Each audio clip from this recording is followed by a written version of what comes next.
Hello guys and welcome to another tutorial, and today I'm going to show you how to save presets in Adobe Lightroom.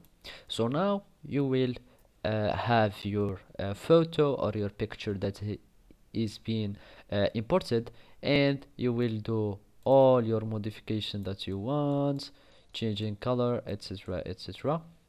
Now you liked your photo or your preset and you want to save it. So basically you will need to make sure that you are in the develop menu or mode, and then we will need to go to presets, here the presets menu, and now we can see this plus sign.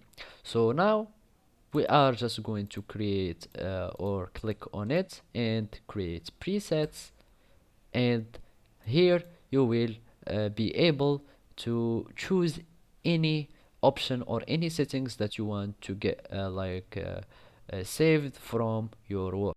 So basically you can choose the treatment profile, the color that will be saved here, and anything that you want.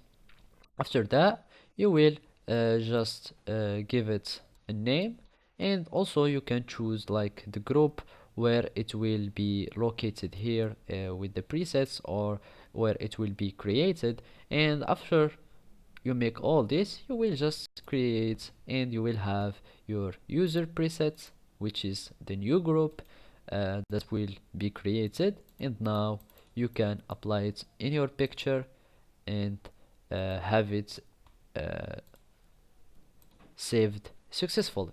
So basically those are the steps to create a preset or save a preset in Adobe Lightroom. Thank you for watching and goodbye.